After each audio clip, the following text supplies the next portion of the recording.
ومن أحسن قولا ممن دعا إلى الله وعمل صالحا وقال إنني من المسلمين. السلام عليكم ورحمة الله وبركاته. بسم الله الرحمن الرحيم. الحمد لله والصلاة والسلام على رسول الله وعلى آله وصحبه أجمعين وبعد.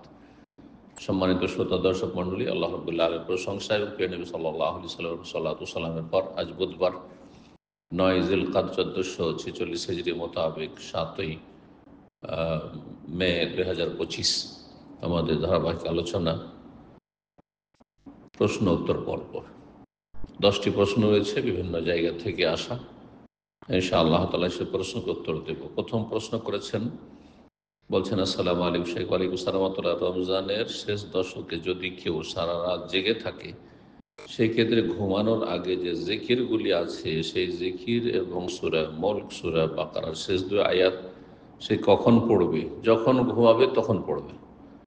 শুধু রমজানের রাত জাগার বিষয়টি নয়, এমনকি যারা নাইট ডিউটি করে, রাতে ডিউটি করে, দিনের বেলা ঘুমায়, যখন তার আসল ঘুম হচ্ছে একটা আসল ঘুম, সেটা রাতে হলে বেশি ভালো। রাতে যদি না হয় বিশেষ কোনো কারণে, তাহলে দিনে সকালবেলা ঘুমালে সেটা সকালবেলা, বিকালে যদি সে লম্বা ঘুম দেয় সেটা বিকালবেলা। আর একটা হচ্ছে সেটা আসল ঘুম নয়, মূল ঘুম নয়, কিন্তু একটু বিশ্রামের জন্য ঘুম, যেমন দুপুরবেলা খেয়ে দিয়ে মানুষ 1-8 ঘন্টা ঘুমায়। তো যেটা রাতের ঘুমের বিকল্প ঘুম, সেই ঘুমের আগে জিকিরগুলি পড়বে, আজকারুন নাম, ঘুমের জিকিরগুলি পড়বে। আল্লাহ তাআলা আলাম। 2 নম্বর প্রশ্ন, বলছেন আসসালামু আলাইকুম শেখ। ওয়ালাইকুম আসসালাম। আমার এক প্রতিবেশী বড় বোন আহলে কোরআনের অনুসারী, আল্লাহ তাকে হেদায়েত করুক, তার অনিষ্ট থেকে মুসলিম উম্মতকে হেফাজত করুক। তার বক্তব্য হচ্ছে, কোরআনে আল্লাহ তাআলা সব বিস্তারিত বর্ণনা করেছেন, একেবারে মিথ্যা কথা। কোরআনে কোথায় নামাজের কথা বিস্তারিত আছে? কোরআনে কোথায় রোজা সিয়ামের কথা বিস্তারিত আছে? হজের কথা কোথায় বিস্তারিত আছে? কোনো বিষয়টি বিস্তারিত কোরআনে কারীম নেই। কোরআনে কারীম মৌলিক বিষয়গুলি বর্ণনা করা হয়েছে, খুব অল্প কিছু বিষয় হয়তো বিস্তারিত আছে। তাহলে হাদিস মানতে হবে কেন? এই জন্য যে হাদিস ছাড়া কোরআন মানা হয় না। নবী সাল্লাল্লাহু আলাইহি ওয়াসাল্লাম, আলা ইন্নী উতীতুল কোরআন ওয়া মিসলাহু মাহু, শোনো, আমাকে কোরআন এবং কোরআনের মতো আরও কিছু দেওয়া হয়েছে, সেটি হচ্ছে সুন্নাহ, হাদিস। তারপরে এটা তো বলবে যে এটা হাদিস, হাদিস মানি না, তারা বলবে। আল্লাহর কোরআনে বলছেন, ওয়ানজালনা ইলাইকা যিকরা, হে নবী, তোমার প্রতি উপদেশ আল কোরআন নাযিল করেছি, লিতুবাইয়িনা লিন-নাসি মা নুযিলা ইলাইহিম, যাতে করে তুমি বিশদভাবে তা বর্ণনা করে দাও যা তাদের উদ্দেশ্যে নাজিল করা হয়েছে। মানে কোরআন বয়ান করা বিশদভাবে, বিস্তারিত, এটি রাসূলুল্লাহ সাল্লাল্লাহু আলাইহি ওয়াসাল্লামের দায়িত্ব। তাহলে বোঝা যাচ্ছে, যেমন কোরআন যা জিকির আল্লাহ নাজ তা মানতে হবে, তেমনি লিতুবাইয়িনা লিন-নাস, যা কিছু বিশদভাবে নবী সাল্লাল্লাহু আলাইহি ওয়াসাল্লামের দায়িত্ব ছিল বর্ণনা করেছেন, তা হচ্ছে হাদিস। তিনি তার কথার দ্বারা, কাজের দ্বারা, অনুবাদন দ্বারা করেছেন, এটি হচ্ছে হাদিস, এটি হচ্ছে সুন্নাহ। তাও মানা কোরআনের মতো ফরজ। জি। তো বলছেন তারা সলাত আদায় করে অন্য পন্থায়। জি, তাদের সলাত হয় না, তাদের ইমান ইসলামী নেই। আহলি কোরআন যারা নিজেদেরকে বলে, এরা হচ্ছে মুনকেরে হাদিস। আহলি কোরআন বলবেন না, তাদেরকে সম্মান দেওয়া হবে। কোরআনের সাথে সম্পৃক্ত করলে তারা হচ্ছে হাদিস অমান্যকারী, অস্বীকারী। জি, তাদের সালাত আমাদের মতো না। এখন তাদের থেকে কি কোরআনের জ্ঞান নেওয়া বা তাদের কোরআনের অনুবাদ পড়া যাবে? কোনো কিছু তাদের সাথে সম্পর্ক রাখাই জায়েজ নাই। তাদেরকে কোণঠাসা করতে হবে, সমাজ থেকে একঘরে করতে হবে, না হলে জাতি ধ্বংস হবে, তাদের আশেপাশে যারা আছে বিভ্রান্ত হবে। এবং তাদের থেকে জ্ঞান কি নেবেন যাদের ইসলামের কোনো জ্ঞান নেই? আল্লাহ রাব্বুল আলামিন তাদের অনিষ্ট দিয়ে তাদেরকে বরবাদ করুন, নিশ্চিহ্ন করুন। এরা ইসলামের ঘোর শত্রু। 3 নম্বর প্রশ্ন, বলছেন আসসালামু আলাইকুম শেখ। ওয়ালাইকুম আসসালাম ওয়া রাহমাতুল্লাহ। কেউ যদি কোনো সহিহ হাদিস জানা সত্ত্বেও সেটি নিয়ে তাচ্ছিল্য করে, তবে এটা কি তার ঈমানের উপর প্রভাব ফেলবে? জি, সেই ব্যক্তি মুসলিম থাকবে না, কাফের হয়ে যাবে। উদাহরণস্বরূপ, মহিলা রাষ্ট্রনায়ক সংক্রান্ত হাদিস, যে কোনো হাদিস যদি সহি হাদিস হয় আর তার কাছে সে হাদিসটি পৌঁছে দেওয়া হলো, পৌঁছে গেল, তারপরে যে সে শুধু হাদিস সেটি মানবে না তার কুপ্রবৃত্তির অনুসরণে, সেই জন্য সেটাকে সে অস্বীকার করলো, অথবা সে সেটাকে তুচ্ছ তাচ্ছিল্য করলো, বিশেষ করে তাচ্ছিল্য করা মানে উপহাস করা, ঠাট্টা করা, সেটা নিয়ে বিদ্রূপ করা, এটি কুফর। কোরআন কারীমে সূরা তওবা আল্লাহ ইরশাদ করেছেন, কুল বিল্লাহি ওয়া আয়াতিহি ওয়া রাসূলিহি কুনতুম তাস্তাহজিউন, তোমরা কি আল্লাহর সাথে এবং তার রাসূলের সাথে এবং তার বিধিবিধান আয়াতের সাথে উপহাস করছো? আর শরীয়তের আয়াত যেমন কোরআনী আয়াত, তেমনি বিধিবিধান হচ্ছে আয়াত, হচ্ছে হাদিসগুলি যেগুলো কোরআন কারীমের ব্যাখ্যা।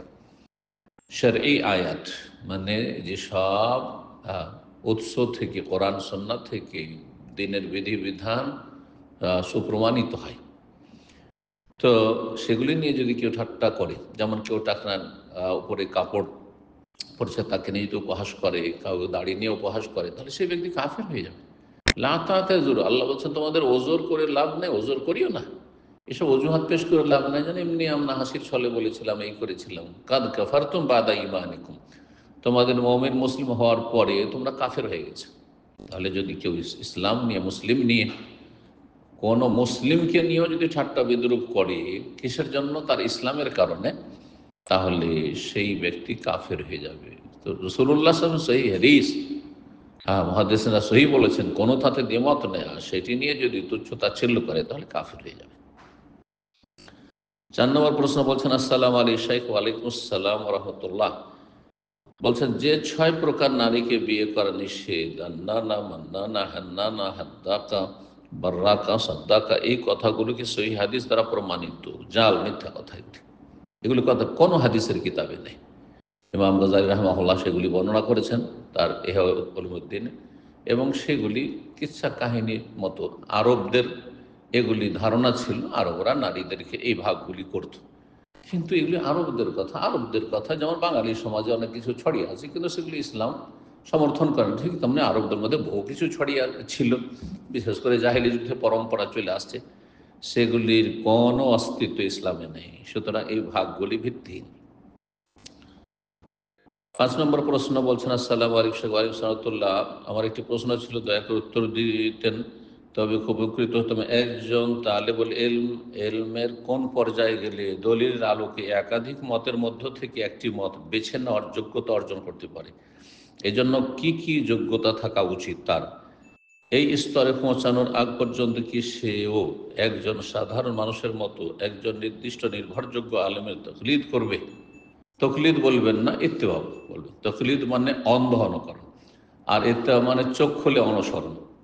এই জন্য ইমাম শাওকানী রাহিমাহুল্লাহ তকলিদ শব্দটি এর কঠোর সমালোচনা করেছেন। আর এটি হচ্ছে আহলে হাদিসদের আকীদা, মানহাজ, যে তকলিদ আমরা বর্জন করব, কারণ অন্ধ অনুকরণ না ইসলাম। কিন্তু ইত্তেবা, চোখ খুলে সাধারণ মানুষ, নির্ভরযোগ্য, বিশ্বস্ত, আমানতদার, আল্লাহ ভীরু, এলেমওয়ালা আলেম, জীবিত, যাকে হাতের নাগালে পাচ্ছেন, যার সাথে যোগাযোগ রাখতে পারছেন, তার অনুসরণ করতে পারবে। প্রত্যেকটি বিষয়ের দলিল জানা সাধারণ স্তরের মানুষের জন্য কোনো আবশ্যক না, এটা সম্ভব না।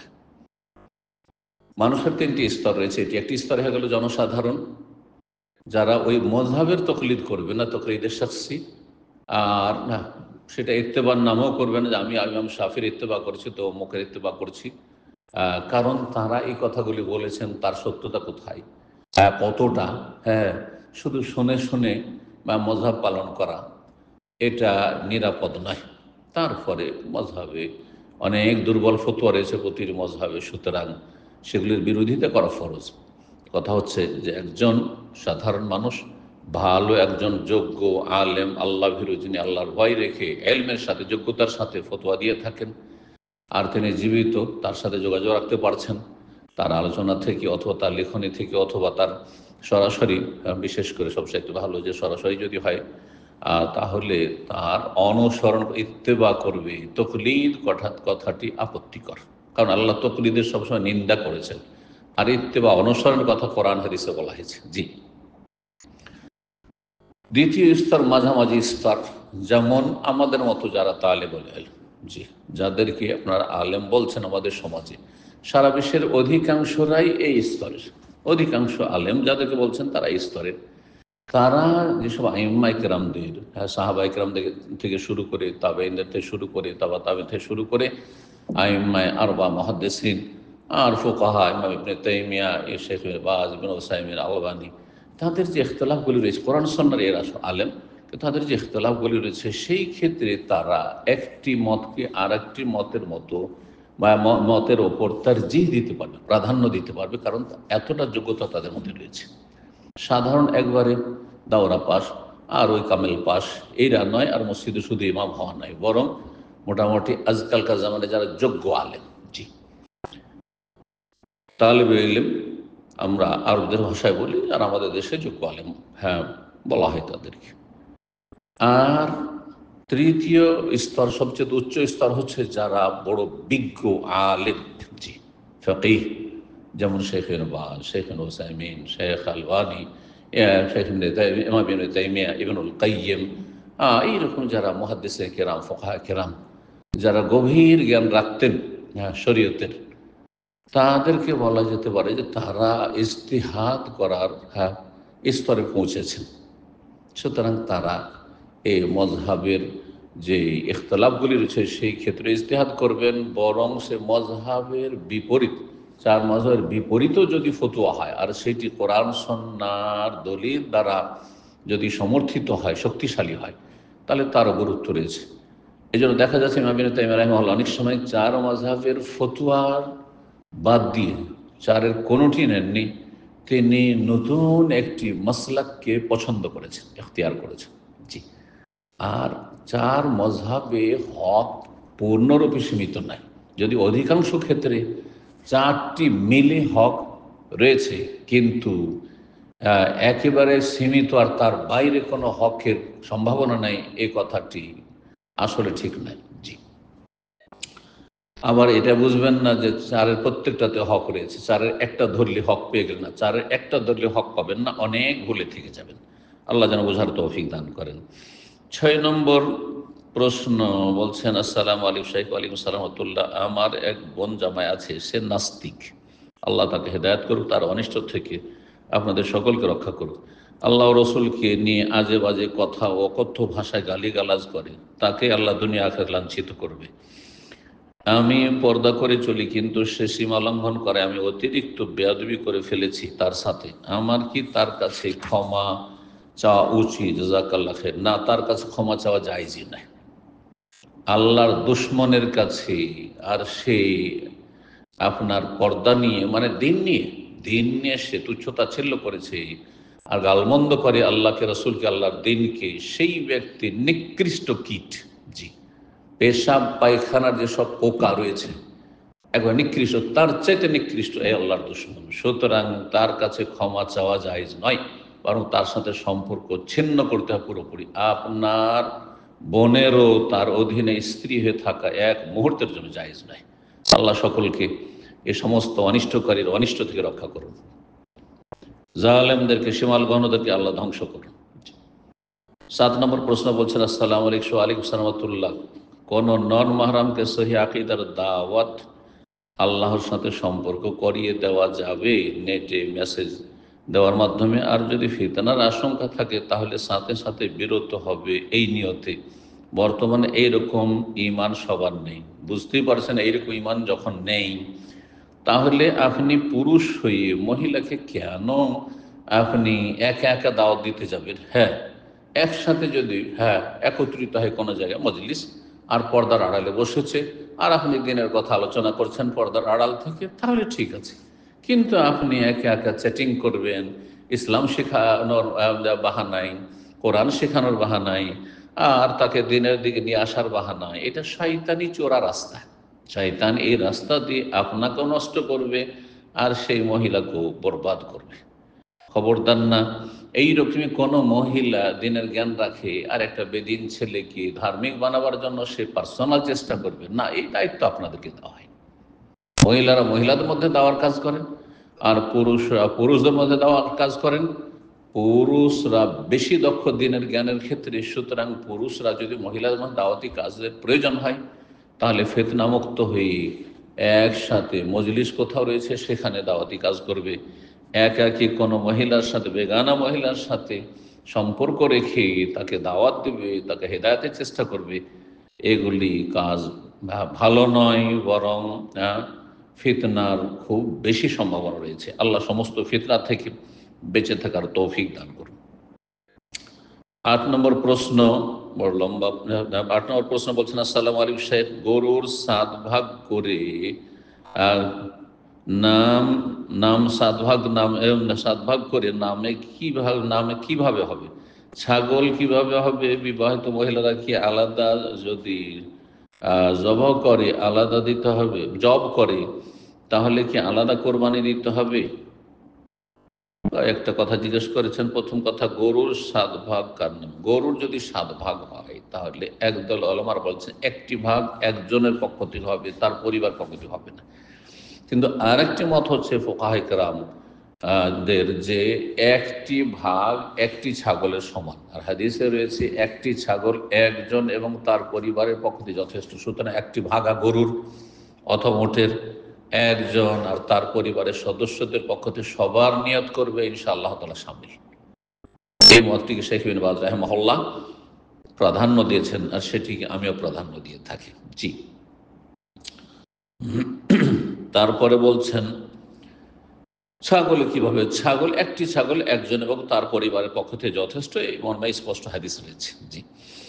বিবাহিত মহিলারা কি আলাদা, যদি জব করে আলাদা কোরবানি দিতে হবে? না, তার স্বামীর দায়িত্ব কোরবানি দাও, তার স্বামী কোরবানি দিলে তাতে সে সামিল হবে। কিন্তু যদি মনে করে যে আমি আলাদা কোরবানি দেবো, তাহলে ভালো, মুস্তাহাব, সেটি মুস্তাহাব। এমনিতে কোরবানি দাও ওয়াজিব, ফরজ নয়, বরং সুন্নাত মুআক্কাদা সামর্থ্যবানের জন্য। 9 নম্বর প্রশ্ন, লম্বা প্রশ্ন করেছেন, বলছেন, আসসালামু আলাইকুম শাইখ। ওয়ালাইকুম সালাম। আমাদের গ্রামে কোরবানির মাংস বিলি বন্টন হয় এক সামাজিক পদ্ধতিতে। কোরবানির মাংস আন্দাজ মতো 3 ভাগ করা হয়, 1 ভাগ নিজেদের জন্য রেখে দেওয়া হয়, আর 1 ভাগ প্রতিবেশী ও আত্মীয় স্বজনদের মাঝে বিলিয়ে দেওয়া হয়। বাকি 1 ভাগ সর্দারের নিকট জমা করা হয়। সেই জমাকৃত মাংস থেকে সমাজে যারা কোরবানি দিতে পারেনি তাদের যথেষ্ট পরিমাণে দেওয়া এবং ফকির মিসকিনদেরও যথেষ্ট পরিমাণে দেওয়া হয়। তারপর অনেক মাংস জমা থেকে যায়, সে জমাকৃত মাংস সমাজের লোকদের, মানুষদের মধ্যে ভাগ করে নেওয়া হয়। যারা খাসির মাংস জমা করেছে তাদের গরুর মাংস, আর যারা গরুর মাংস জমা করেছিল তাদের খাসির মাংস দেওয়া হয়, যেন তাদের জমাকৃত মাংস পুনরায় নিজের বাড়িতে ফিরে না আসে। এবার প্রশ্ন, এইভাবে সমাজ ব্যবস্থা হিসেবে বিলি বন্টন কি জায়েজ হবে, নাকি নিজেদের দানকৃত জিনিস ফিরিয়ে নেওয়া কুকুরের বমি খাওয়ার মতোই হবে? এই বিলি বন্টন নিয়ে অনেক ঝামেলা হয়। আমাদের গ্রামে হুজুররা 2 দলে ভাগ হয়ে যায়। এক দল বলে জমাকৃত বেঁচে থাকা মাংস থেকে গরুর মাংস জমা করে খাসির মাংস, বকরা নেওয়া যাবে না, নিলে কুকুরের বমি খাওয়ার মতোই হবে। আর এক দল বলে না, এরকম হবে, এটা সাধারণ সামাজিক পদ্ধতি, এতে হারাম বলা যাবে না। এটি শরীয়ত সম্মত নয়, প্রথম কথা। কারণ শরীয়তের বিধান হচ্ছে ফাকুলু মিনহা ওয়াতইমুল কানি ওয়াল মুতার, তোমরা নিজেরা খাও আর যারা সচ্ছল কানে তাদেরকেও খাও, ওয়াল মুতার, আর যারা দ্বারস্থ হয়, অভাবী চাইতে আসে তাদেরকেও দাও, চাইতে আসে না অভাবী তাদেরকেও দাও। জি। তো আল্লাহ রাব্বুল আলামিন তাহলে খেতে বলেছেন, খাওয়াতে বলেছেন। এই জন্য ওলামারা বলেছেন যে মুস্তাহাব, ফরজ ওয়াজিব না, মুস্তাহাব হচ্ছে যে আপনি এক অংশ রাখবেন নিজের জন্য, সেটা বেশি পরিমাণ হইতে পারে বা কম হইতে পারে প্রয়োজন হিসাবে। আর একটা অংশ আপনি সচ্ছল পাড়া প্রতিবেশী, আত্মীয় স্বজন, বংশের লোকদের খাওয়াবেন, মেহমানদের খাওয়াবেন। আর একটি অংশ গরিব মিসকিনকে দান করেন। আপনি সরাসরি করবেন, কেনই বা সমাজে দান করতে যাবেন? ইসলামের তরিকা হচ্ছে এইভাবে। আপনি নিজেই নিজেরটা 3 ভাগ করে বন্টন করবেন, সমান সমান 3 ভাগ করেন, ভালো না করেন, কম বেশি করেন। গরিব বেশি রয়েছে সংখ্যায়, বেশিটা দান করে দেন। আত্মীয় স্বজন আর প্রতিবেশীর সংখ্যা বেশি রয়েছে, আপনার বন্ধু বান্ধব তাদের সংখ্যা বেশি রয়েছে, খাইয়ে দেন, তাদেরকে বেশি খাইয়ে দেন, আপনি ঘরে কম রাখেন। যদি দেখেন যে না, সবাই কোরবানি করেছে, সবাই সচ্ছল, তাহলে বেশিটা রেখে নিয়ে তাতে কোনো অসুবিধা নেই। এমন না যে 3 ভাগ সমান সমান করতে হবে, শরীয়তে এমন কোনো দলিল নেই। তবে বলা হয়েছে নিজে খাও, অন্যদেরকে খাওয়া। জি।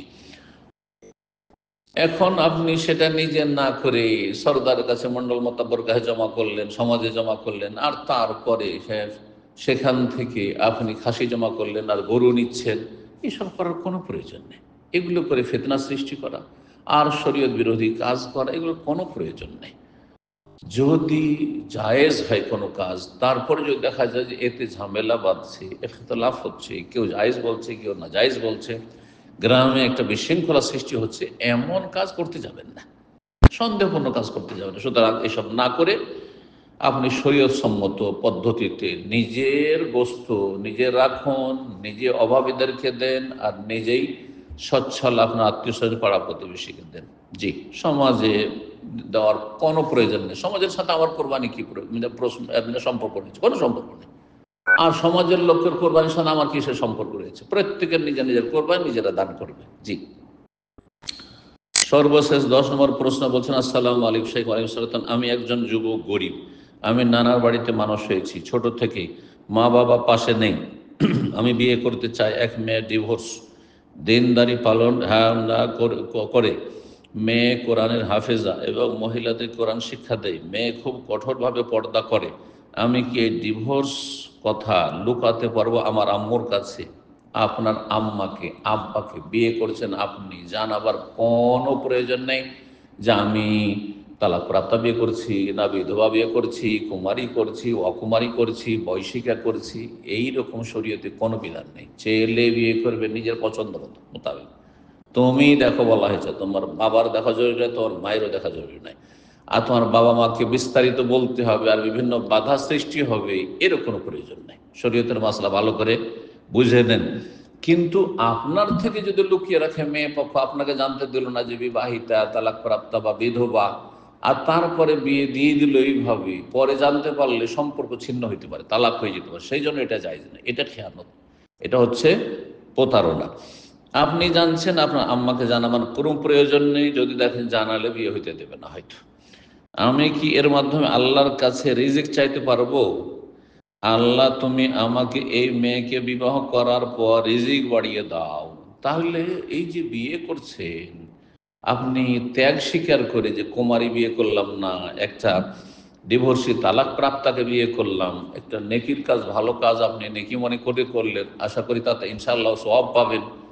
কিন্তু আপনি সবটাকে নষ্ট করে দিলেন নিছক দুনিয়ার গরজ করার কারণে। আপনি যে কোনো নেকামল করবেন আল্লাহ সন্তুষ্টির জন্য, পরকালে পারিতোষিক মহাপুরস্কার পাওয়ার জন্য, হ্যাঁ, দুনিয়ার গরজে নাই।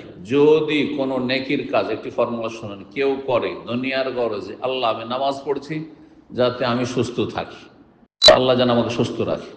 আল্লাহ নামাজ পড়ছি যাতে আমার রিজিকের অভাব না হয়। আল্লাহ আমি নামাজ পড়েছি যাতে করে আমার কোথাও বিপদ আপদ না হয়। আল্লাহ আমি রোজা রাখছি যাতে করে আমি সুস্থ থাকি। আল্লাহ আমি এই ডিভোর্সি মেয়েকে বিয়ে করছি যাতে আমার রিজিক বেড়ে যায়। তাহলে দুনিয়ার গরজ করলেন। যদি আখেরাতের আমল দিয়ে, মানে সওয়াবের কাজ করে দুনিয়ার গরজ করেন, ফালাহুর মানাওয়া, তাহলে যা নিয়ত করলেন তাই পাবেন। তুচ্ছ জিনিস পাবেন দুনিয়ার, আখেরাতে কিছু পাবেন না আপনি, নেকি পাবেন না আপনি। নবী সাল্লাল্লাহু আলাইহি ওয়াসাল্লাম, ইন্নামাল আমালু বিন্নিয়াত, মানুষের আমল নির্ভর করে কিসের উপর? মানুষের নিয়তের উপর। ওয়া ইন্নামা লিকুল্লি ইমরিইন মা নাওয়া, আর প্রত্যেক ব্যক্তির জন্য তাই নির্ধারিত রয়েছে যার নিয়ত করবে। আপনি দুনিয়ার নিয়ত করেছেন আমি এই মেয়েটিকে বিয়ে করেছি আল্লাহ যাতে সচ্ছল করে দেবেন, সচ্ছল করে দেবেন, কিন্তু আখেরাতে কিছু দেবেন না আপনাকে আল্লাহ রাব্বুল আলামিন। জি। আর তারপরে ফামান কানাত হিজরাতুহু ইলাল্লাহি ওয়া রাসূলিহি ফাহিজরাতুহু ইলাল্লাহ, কেউ যদি আল্লাহর সন্তুষ্ট জন্য হিজরত করে এবং রাসূলের সাল্লাল্লাহু আলাইহি সাল্লামের দিন পালনের জন্য, তার তরিকায় জীবনযাপনের জন্য, তার দিনের সাহায্য করার জন্য, যদি তার কাছ থেকে দিন শেখার জন্য, সাহাবায়ে কেরামদের আমলে নবী সাল্লাল্লাহু জীবদ্দশায় যদি হিজরত করে, তাহলে সে আল্লাহর দিকে হিজরত করলো, রাসূলের দিকে হিজরত করলো। ওমান কানাত হিজরাতুহু লিদুনিয়া, কেউ যদি হিজরত করে দুনিয়ার গরজে, হিজরাত হিলা মা হাজার এলি, বিয়ে করার জন্য অথবা পয়সার জন্য, ধন দৌলতের জন্য, হ্যাঁ, বিলাসিতার জীবন গড়ার জন্য, তাহলে যে উদ্দেশ্যে হিজরত করেছিল ফাহিজরাত হিলা মা হাজার এলি, সেটাই পাবে। ঠিক ওই রকমই যেই ব্যক্তি বিয়ে করবে কোনো ডিভোর্সিকে, বিধবাকে, কিসের জন্য?